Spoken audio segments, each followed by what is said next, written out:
अस्सलाम वालेकुम नाज़रीन, मैं हूँ आपका मेज़बान नूरुल्लाह नूर और इस्तकबाल है आपका बसीरत ऑनलाइन के खास प्रोग्राम खबर दर खबर में।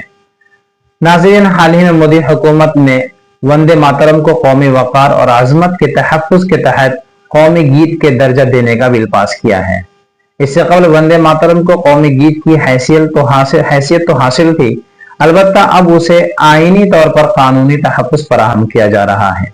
हुकूमत का कहना है इस बिल का मकसद कौमी नगमे के वक़ार को बहाल करना है और बढ़ाना है, जबकि अपोजिशन इसकी मुखालफत कर रही है और उनका कहना है कि दर हकीकत ये बिल आईन हिंद के दफा 25 की मुखालफत कर रहा है और एक मखसूस नजरिए को मुसलत करने की कोशिश की जा रही है।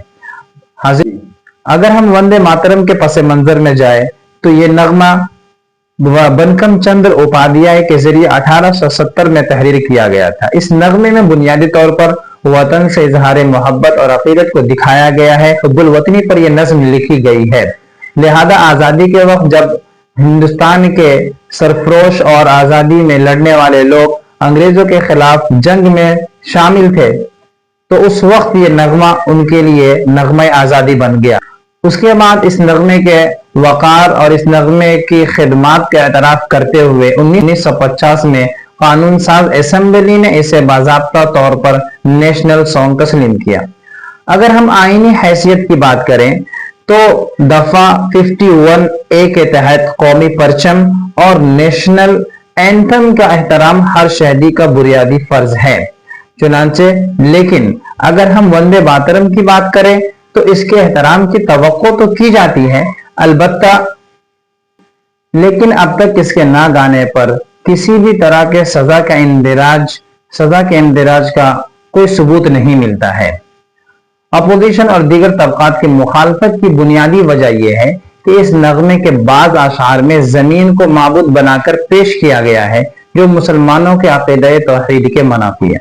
और सानियन आईने हिंद की दफा 25 हर शहरी को मजहबी आजादी फराहम करती है।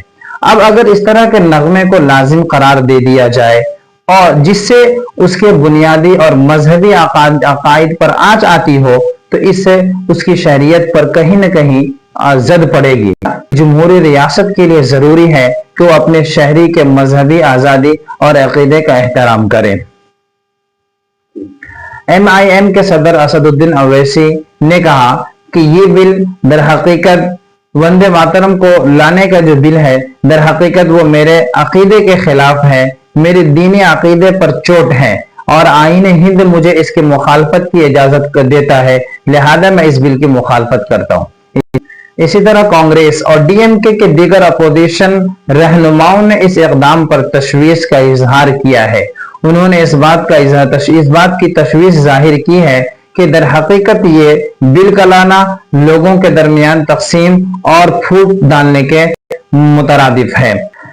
लिहाजा ये एक मखसूस तबके को खुश करने और मुल्क में पोलराइजेशन जैसी नौयत और कैफियत पैदा करने की एक कोशिश है। नाक़िदीन के मुताबिक दर हकीकत ये इक़दाम एक मखसूस तबके को टारगेट करने और निशाना बनाने के लिए ये कदम उठाया गया है। नाक़िदीन के मुताबिक ये इक़दाम दर हकीकत किसी एक मखसूस तबके के जज्बात को मजरूह करने और उनमें बेचैनी पैदा करने का सबब बन सकता है। उनका कहना है कि इस फैसले से बिला वास्ता तौर पर अक़लियती तबकात मुतासिर होंगे। उसके अलावा आईनी माहिरीन और नाक़िदीन ये भी सवाल उठा रहे हैं कि आईन की बालादस्ती और बुनियादी हुकूक को चैलेंज करने की ये कोशिश अगर कामयाब होती है तो कल को किसी भी शहरी का कोई भी बुनियादी आईनी हक महफूज नहीं रहेगा। खुलासे कलाम यह है कि वंदे मातरम और कौमी अलामात के एहतराम की अहमियत से इनकार नहीं किया जा सकता है, ताहम जमहूरी भारत का असल हुस्न उसके आईन में दर्ज तनव्वु यानी यूनिटी इन डाइवर्सिटी के उसूल में पिन्हा है। अगर आईनी हुकूक और मजहबी आजादी की कीमत पर किसी भी चीज को लाजिमी करार दिया जाएगा तो यह आईन हिंद की रूह और दफा 25 की जमानतों पर सवाल निशान खड़ा करता है। एक मजबूत जमहूरियत वही होती है जहां कौमी वकार के पास को भी महफूज रखा जाए और तमाम अक़लियती और मजहबी तबकात को एहसास तहफ़्फ़ुज़ और अपनी आज़ादियों पर भी ज़क न पहुंचे। अब देखना यह है कि क्या कानून साजी का ये अमल आईनी व अदालती कसौटी पर पूरा उतर पाएगा या नहीं।